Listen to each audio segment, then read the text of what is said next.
Bon, donc, on devrait avoir du son, ça devrait être correct. Je sens. Ouais, c'est ça. OK, il y a le son. Peut-être parfait.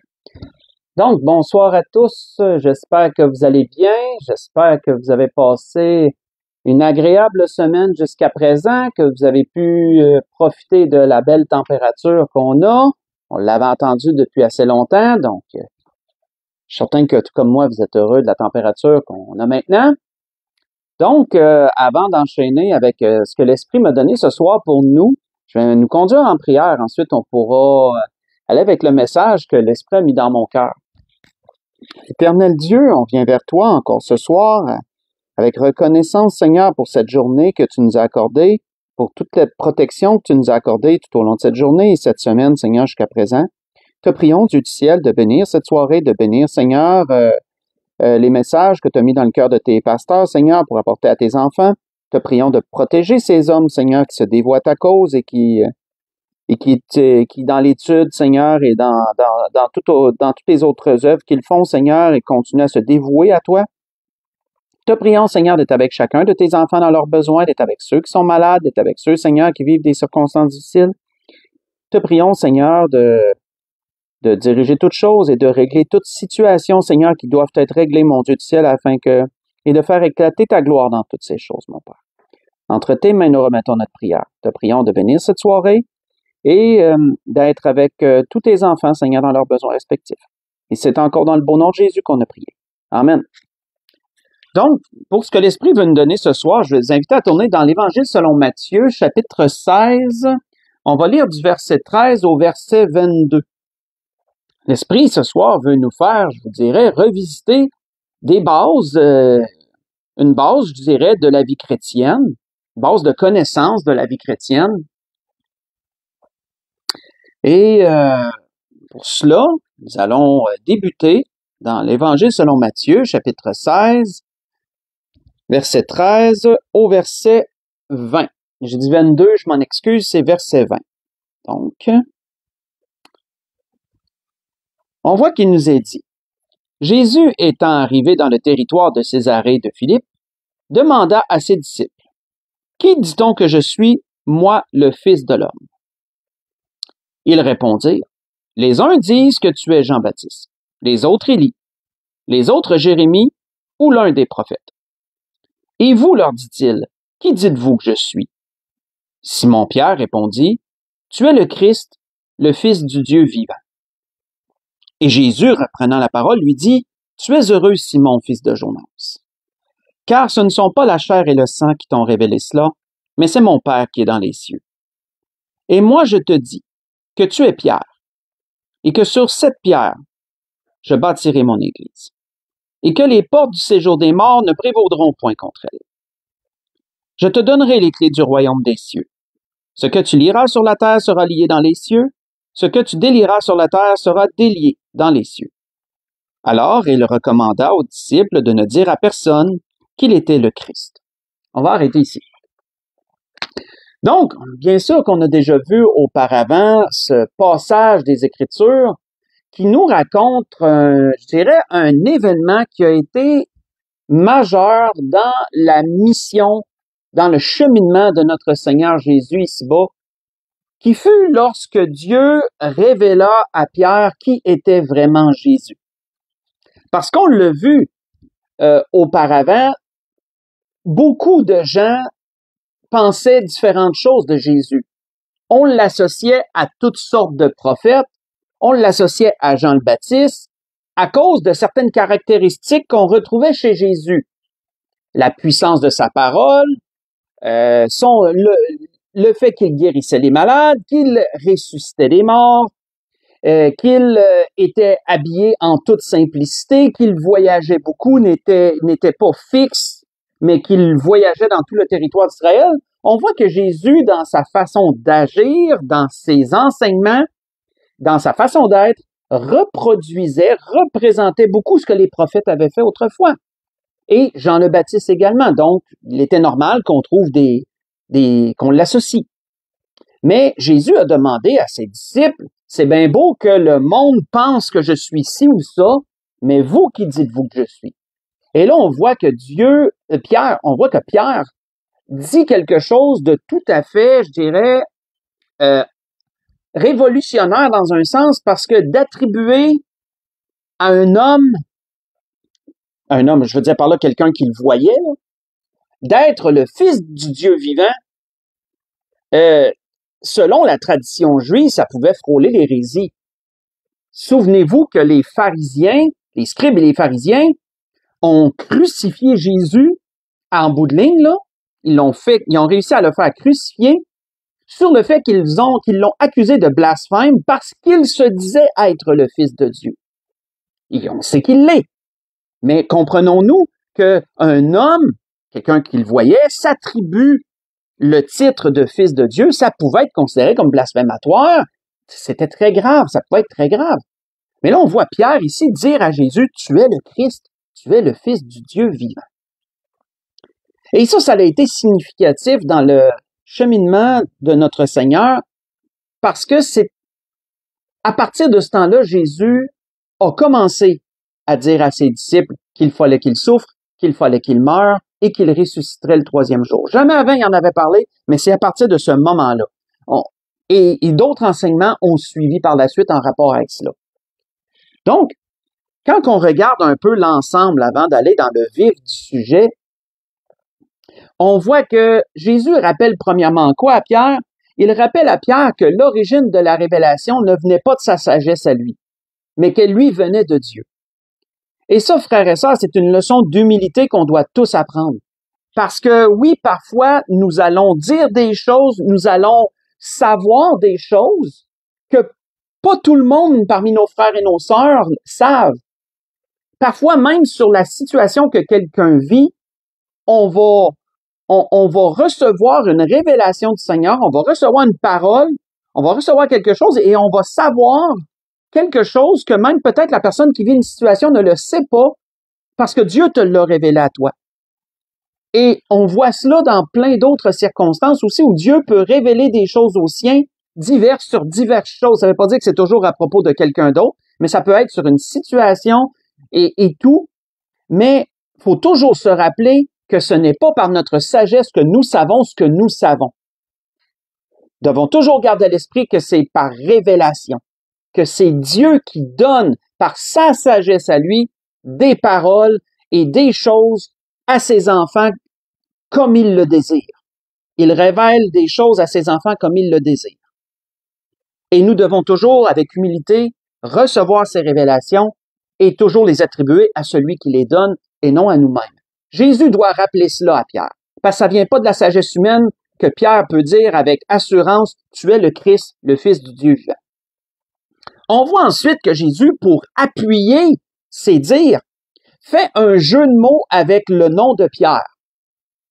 Il y a deux mots ici grecs qui sont importants dans ce que Jésus a dit quand il a dit « Je te le dis, tu es Pierre et sur cette pierre je bâtirai mon église. » On voit que c'est toujours bon de le rappeler quand on passe dans cet endroit. On voit que Jésus a dit à Pierre, « Tu es Pierre », du mot grec « pétros » qui veut dire un caillou, quelque chose de petit, un caillou là, que tu peux ramasser par terre sur le bord du chemin ou peu importe, un petit caillou. Tu es Pierre, tu es Pétros. Et ensuite, il dit à Pierre, sur cette pierre, et là, le mot Pierre n'est pas Pétros, mais Pétra. Je bâtirai mon église. Donc, on voit que Pétros et Pétra, ce sont deux choses différentes parce que Pétra, c'est pas un caillou. Pétra, c'est un roc. C'est un gros cap de roc. C'est un gros rocher. C'est pas un petit caillou. C'est un gros rocher que tu ne pourrais pas déplacer.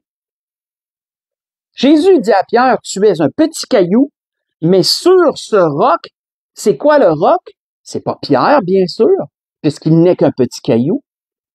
Jésus lui rappelait sa petitesse, mais le roc, c'était la révélation que Jésus est le Christ. Ça, c'est le roc. Ça, c'est le roc.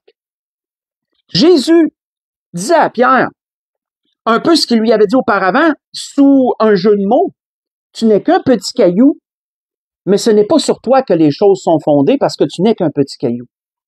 C'est sur moi que l'Église est fondée. C'est sur moi qui est le roc. Jésus centrait l'œuvre de Dieu, le royaume de Dieu alentour de sa personne. Il est le rocher sur lequel les choses sont fondées. La révélation qu'il est le Christ est le roc. Il est Pétra. Pierre n'était que Pétros. Et c'est toujours bon, frère et sœurs, de rappeler ces choses parce qu'on sait qu'il y a une grande religion qui a fondé son, comment je pourrais dire, d'une façon, son hérésie, ses enseignements hérétiques sur ce fait-là. En disant que Pierre est celui que Jésus a assigné sur lequel son Église serait fondée. Qu'autrement dit, Jésus aurait donné à Pierre d'être son premier représentant sur terre et que tout l'édifice, la structure de l'Église, s'est fondé sur lui, sur l'homme. Ce qui est complètement hérétique, bien sûr, ce qui est complètement faux. Dernièrement, je dis on, mais c'est pas, je m'inclus pas là-dedans. Il y a un nouveau pape qui a été élu, vous le savez, Léon XIV, me semble, si je me souviens bien.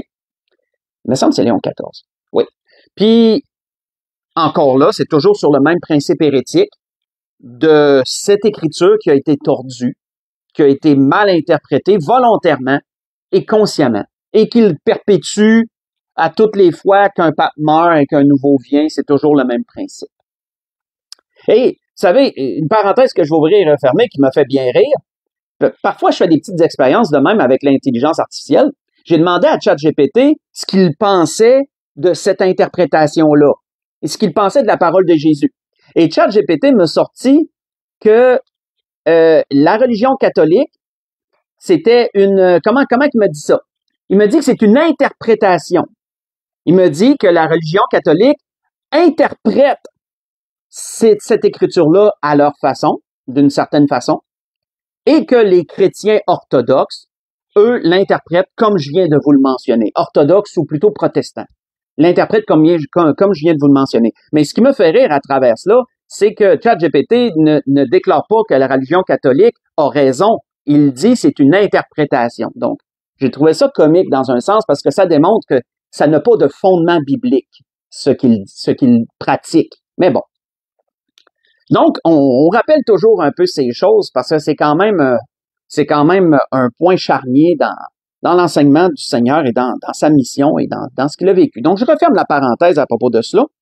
Et on voit qu'après le jeu de mots que Jésus fait avec le nom de Pierre pour lui rappeler sa petitesse, on voit que il dit également Pierre, il déclare quelque chose de vraiment solide, c'est que la mort ne prévaudrait pas sur son Église. Que la mort et l'enfer ne prévaudront point sur son Église. Prévaloir veut dire réussir à vaincre, là, avoir le dessus. Quand quelqu'un a le dessus sur quelqu'un, il prévaut sur lui. Donc Jésus dit que comme lui, il l'annonce, il l'a pas fait, mais il l'annonce, comme lui allait défier, allait vaincre la mort et l'enfer, ben l'Église du Seigneur vaincrait de la même manière.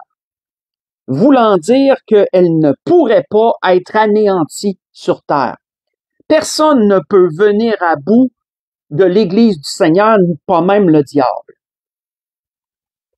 L'Église du Seigneur va subsister jusqu'à ce que le Seigneur revienne la chercher.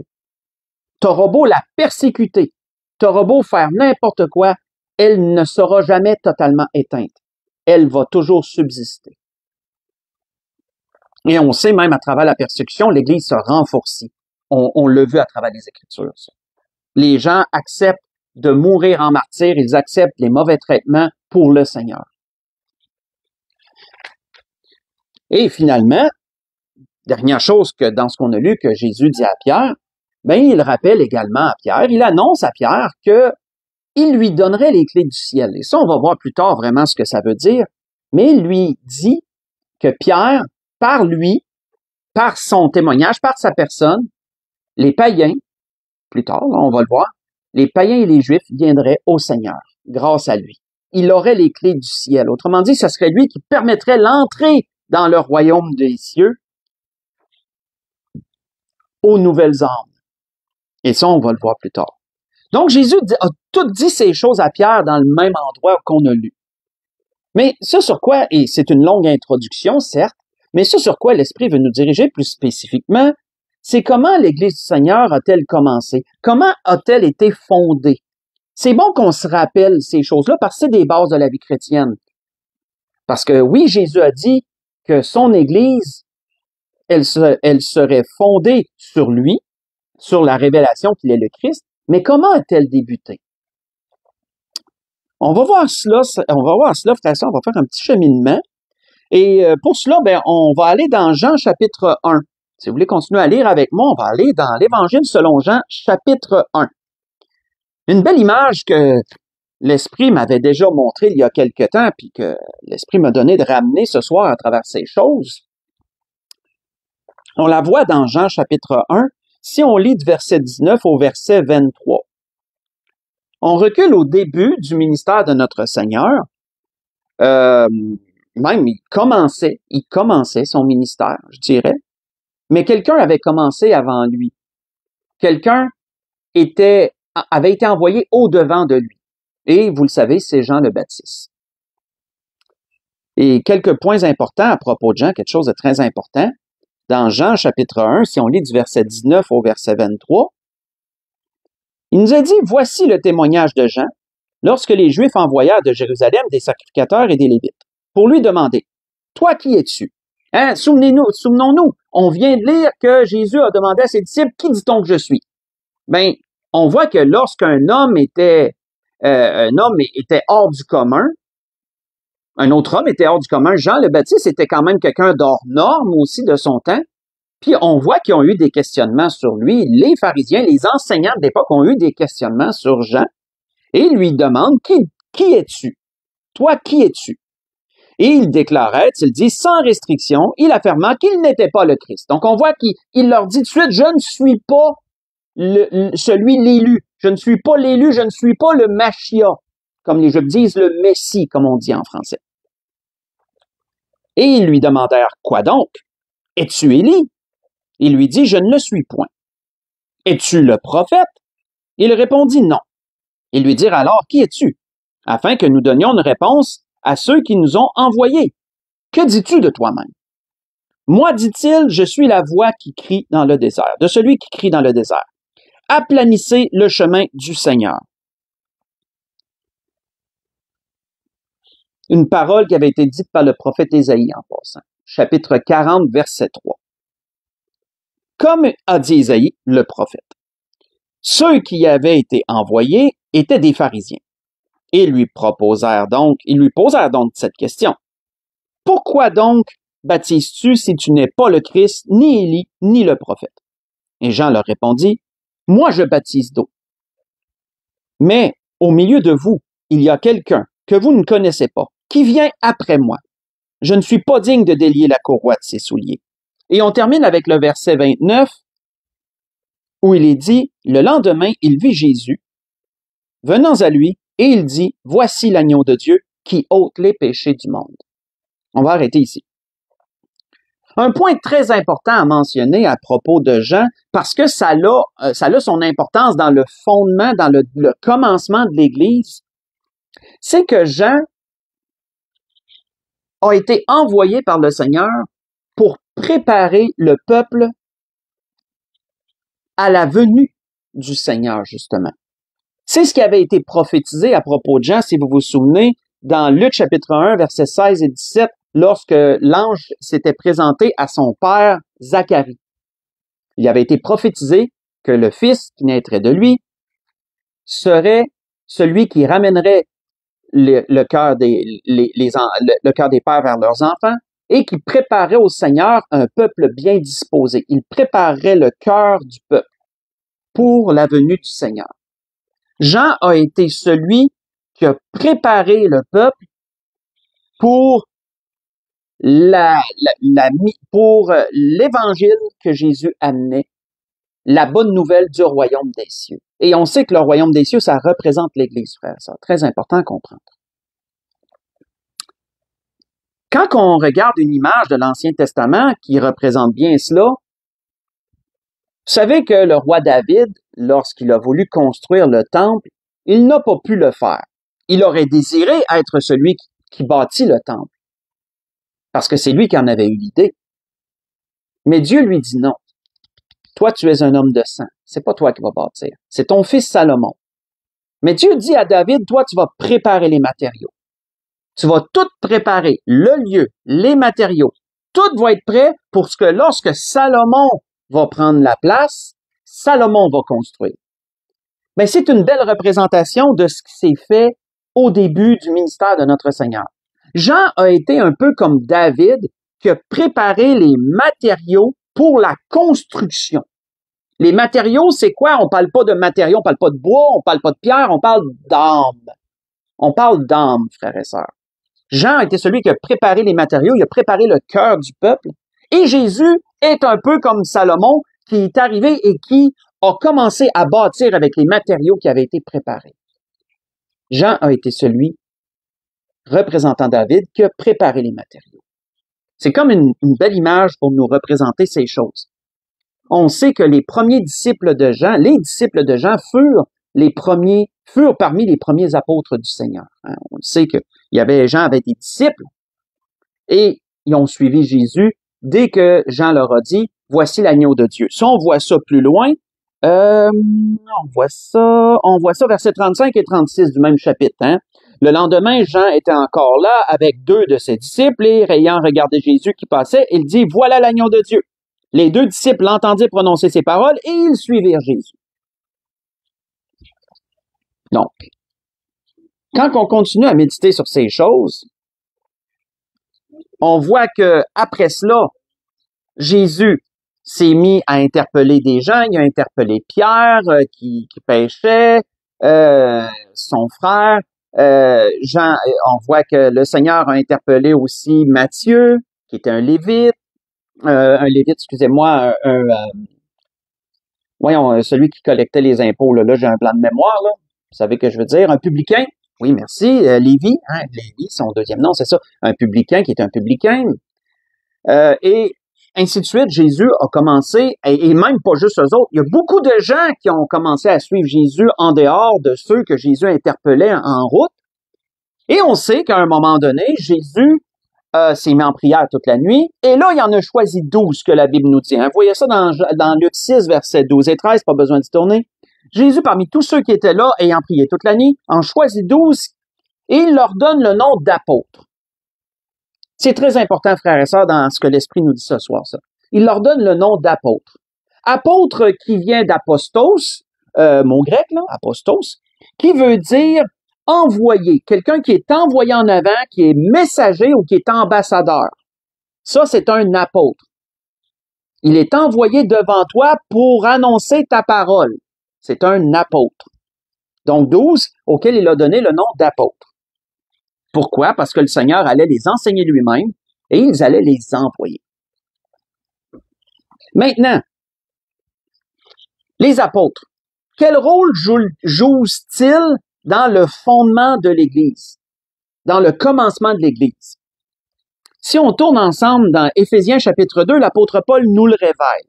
Quel rôle jouent-ils dans le commencement de l'Église? Dans Éphésiens chapitre 2.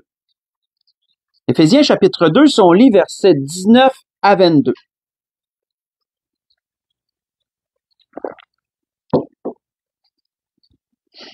Éphésiens chapitre 2, versets 19 à 22.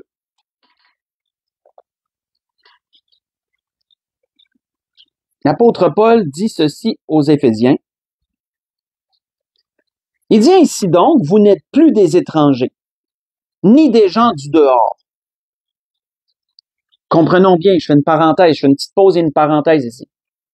Tous ceux qui n'ont pas accepté Jésus comme leur sauveur et Seigneur, qui ne font pas partie de l'Église du Seigneur,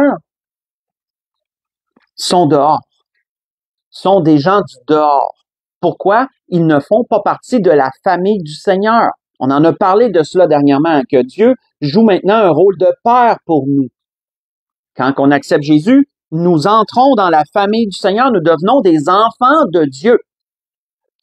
Nous ne sommes plus dehors, nous sommes dedans.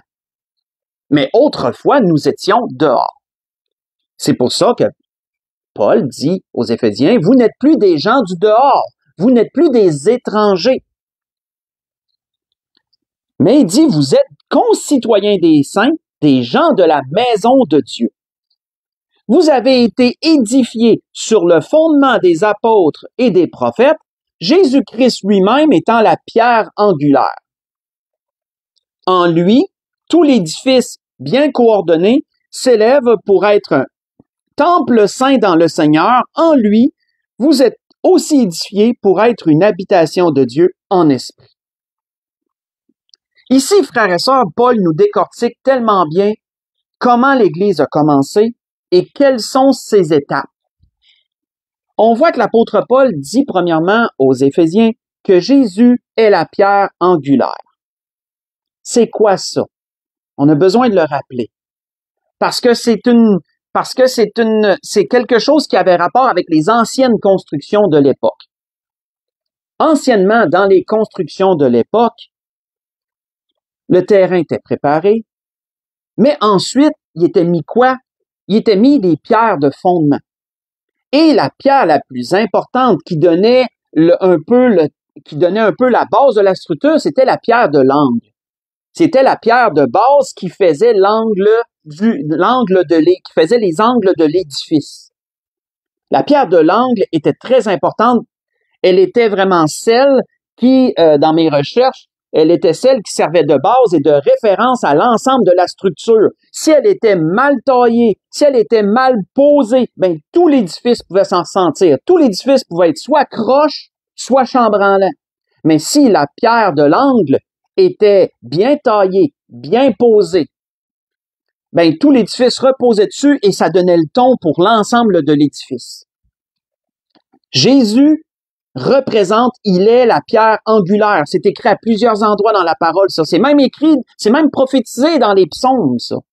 Il est la pierre qu'ont rejeté ceux qui bâtissaient, souvenez-vous, la principale de l'angle. Il est le fondement, il est le roc, il est, justement, comme il dit, les pétras. Et tout ça revient ensemble. Mais les apôtres sont la première structure, le fondement, on pourrait dire, qui est bâti sur le roc, le fondement qui s'appuie sur le roc. C'est ce que l'apôtre Paul rappelle. Les apôtres et les prophètes, les paroles des anciens prophètes et les apôtres, avec cela, sont les premières, on pourrait dire, les premières parties de cette construction-là, qu'est l'Église. Tout le reste est fondé sur les apôtres, les prophètes et Jésus étant la base de tout. Et nous rajoutons, comme il est dit ailleurs, l'apôtre Pierre disait, pierre vivante rejetée par les hommes, mais choisie et précieuse devant Dieu. Nous rajoutons à cette structure-là, si on comprend l'image. On voit que après que Jésus ait choisi ses 12 apôtres, quand on regarde un peu la chronologie, on voit que tout de suite après est venu l'enseignement du sermon sur la montagne. Tout de suite après. Vous voyez ça dans Luc, en passant. Vous voyez ça dans Luc 6, là, après que Jésus ait choisi les apôtres, vous voyez tout de suite le sermon sur la montagne s'établir.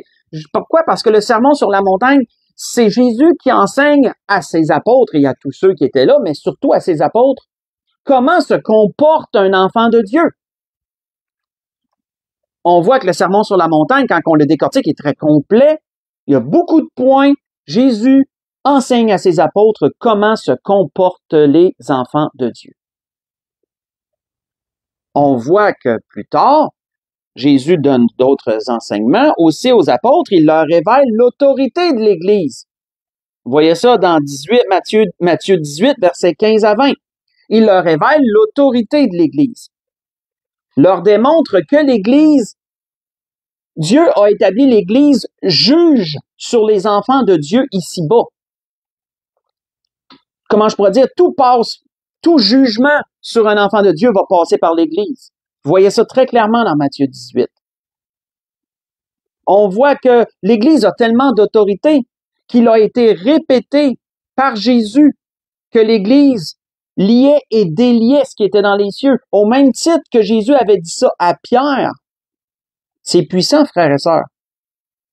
Pourquoi? Parce qu'à travers l'Église, les âmes viennent au pied de la croix. Les âmes sont liées à l'Église elle-même à travers des eaux du baptême. C'est tout par l'Église que ces choses-là se font.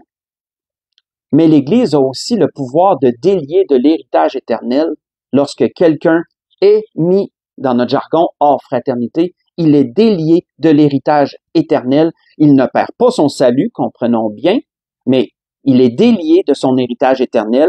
Il n'a temporairement plus accès à son héritage éternel dans les cieux tant qu'il n'est pas réconcilié avec l'Église et rétabli.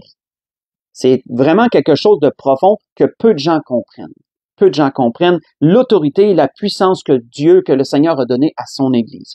Bien sûr, elle doit l'appliquer avec tout le sérieux et avec tout le respect qui est dû à ces choses. Elle ne doit pas être inique dans ses jugements, elle doit prendre garde, mais elle a une autorité et parfois elle doit l'appliquer, dépendant des circonstances, bien sûr. On voit que Jésus enseignait ça aussi à ses apôtres. On voit également que Jésus a donné à ses apôtres, avant de partir, une mission. Et ça, les apôtres, c'est la base de l'Église. C'est le commencement de l'Église. Elle a commencé avec les apôtres, l'Église. C'est le premier fondement. Et tout le restant a été ajouté par-dessus. Mais qu'est-ce que le Seigneur avait dit à ses apôtres? Quelle a été la mission qu'il leur a donnée pour que justement le royaume des cieux se construisent et grandissent? On voit que toujours bon de relire ces choses.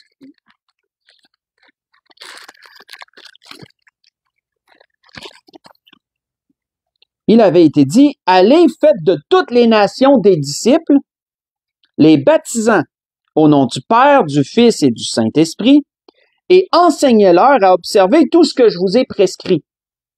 Voici, je suis avec vous tous les jours jusqu'à la fin du monde. Voyez ça dans Matthieu 28, verset 19 et verset 20. L'Église du Seigneur, comme l'apôtre Paul le disait à un autre endroit, elle est la colonne de vérité. Elle est la vérité ici-bas. Elle a une autorité que Dieu lui a donnée ici-bas au-dessus des autorités humaines. Ça, c'est quelque chose quand on comprend la profondeur de l'Église. Malheureusement, trop de gens méprisent l'autorité et la profondeur que l'Église a, malheureusement. Même parmi les chrétiens, tristement. Parce que Dieu a établi ces choses et c'est du sérieux. On voit que Jésus disait ici, l'Église est celle qui fait les disciples. On voit qu'à travers l'Église, souvenez-vous, c'est pas une bâtisse, c'est ceux qui se réunissent, c'est l'Ecclésia, c'est l'Assemblée. À travers de l'Assemblée, il y a des disciples qui sont faits, on pourrait dire. Ceux qui se joignent à l'Église, qu'on répande également le témoignage et d'autres disciples s'ajoutent et on voit que c'est une structure qui se fonde et qui grandit. L'Église, depuis que le Seigneur est retourné auprès du Père, elle a grandi énormément. Elle s'est répandue sur toute la terre. Mais on voit que l'Église a un rôle aussi, c'est d'enseigner. Et ça, c'est le pasteur, bien sûr, c'est celui que Dieu donne à l'Église pour lui communiquer l'enseignement. C'est à travers l'Église que chaque chrétien, chaque enfant de Dieu est enseigné sur la façon de vivre pour Dieu. L'Église, ce n'est pas seulement de se réunir, d'être tout joyeux et de dire que Jésus est amour, que Jésus est paix et et qu'il y a ci, il y a ça. L'Église, c'est une discipline. D'être chrétien, c'est une discipline. L'Église, c'est une école. C'est une école où on apprend. On apprend à vivre pour Dieu et où parfois on est discipliné à vivre pour Dieu. Parfois, on est corrigé pour vivre pour Dieu. Tout cela se fait à travers l'Église et tout cela comprend enseignez-leur à observer tout ce que je vous ai prescrit. Quand on s'arrête sur ces paroles, c'est profond. Et ce n'est pas banal, bien sûr. On voit que une autre chose qui est très importante à comprendre de ce temps-là, c'est que quoique Jésus leur a donné une mission, ils ne pouvaient pas partir immédiatement et l'accomplir. Il leur manquait quelque chose. Jésus leur avait dit, d'attendre, de rester à Jérusalem et de ne pas partir tout de suite. Pourquoi? Avant d'aller à la conclusion, allons dans les Actes chapitre 1. Qu'est-ce qu'il leur manquait pour être capable d'accomplir la mission que le Seigneur venait de leur donner? Dans Actes chapitre 1, on lit ça du verset 3 à 8.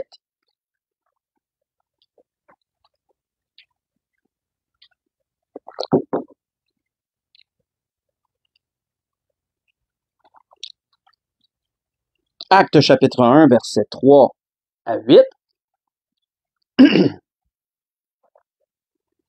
Il est dit, après qu'ils eussent souffert, après qu'ils eussent souffert en parlant de Jésus, il leur apparut vivant et leur en donna plusieurs preuves, se montrant à eux pendant 40 jours et parlant des choses qui concernent le royaume de Dieu. Comme il se trouvait avec eux, il leur recommanda de ne pas s'éloigner de Jérusalem, mais d'attendre ce que le Père avait promis, ce que je vous ai annoncé, leur dit-il. Faites référence dans Jean chapitre 15 et 16.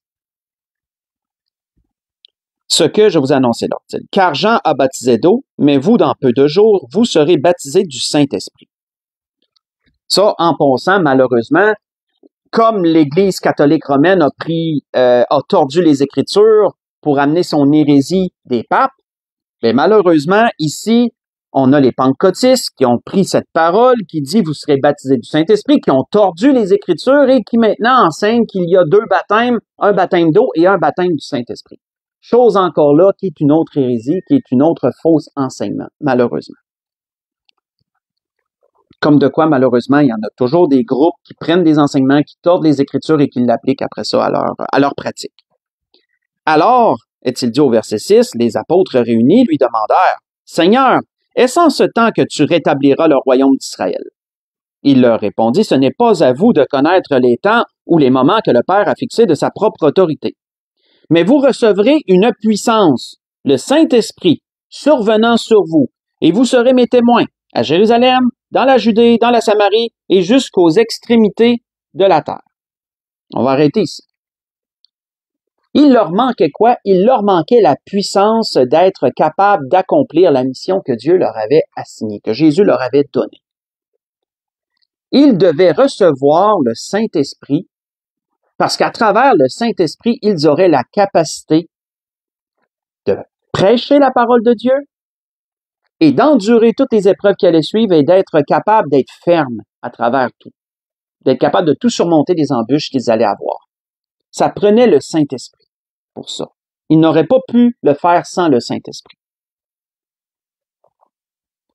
Et on voit que suite à cela, on pourrait lire pendant la semaine les Actes chapitre 2 à 4, on voit que s'accomplit la parole que Jésus avait dit à Pierre, « Je te donne les clés du ciel, les clés du royaume. Je te donne les clés du royaume. Ce que tu vas lier sur la terre sera lié dans les cieux, ce que tu délieras sur la terre sera délié dans les cieux. » C'est quoi les clés du royaume?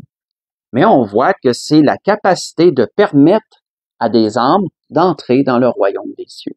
Pierre a été le premier à prêcher ouvertement, à part Jésus, je parle, après le Seigneur, à prêcher ouvertement le royaume des cieux et à permettre l'entrée de milliers d'âmes juives à Jésus-Christ, à accepter Jésus comme leur sauveur et Seigneur et à entrer dans le royaume des cieux qui est l'Église.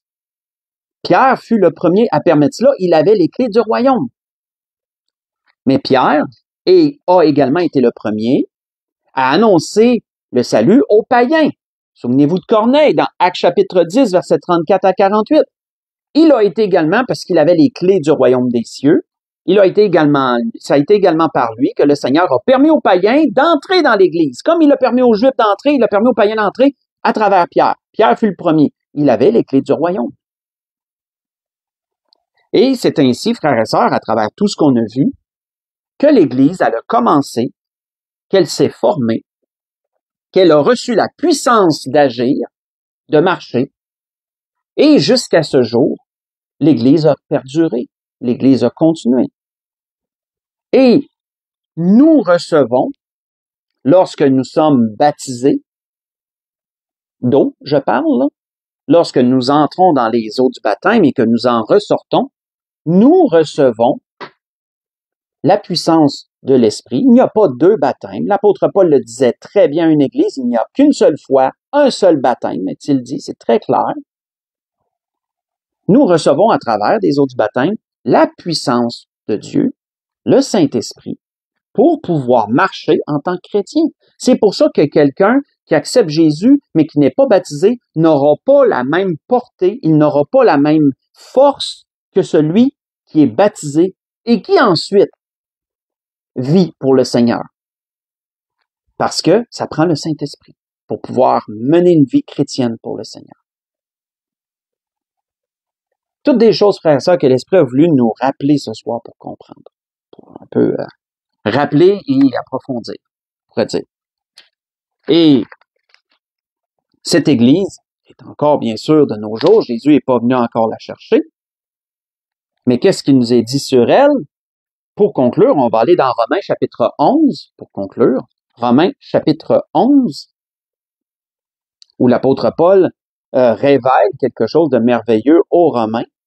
Il rappelle quelque chose de merveilleux aux chrétiens de Rome et il leur annonce également quelque chose d'aussi merveilleux. Romains chapitre 11, on va lire un seul verset qui est le verset 25.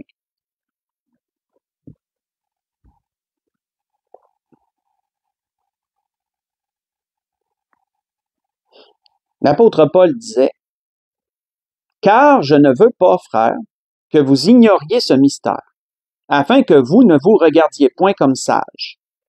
Une partie d'Israël est tombée dans l'endurcissement, jusqu'à ce que la totalité des païens soit entrée. Et ainsi tout Israël sera sauvé selon ce qu'il est écrit, le libérateur viendra de Sion, et il détournera de Jacob les impiétés.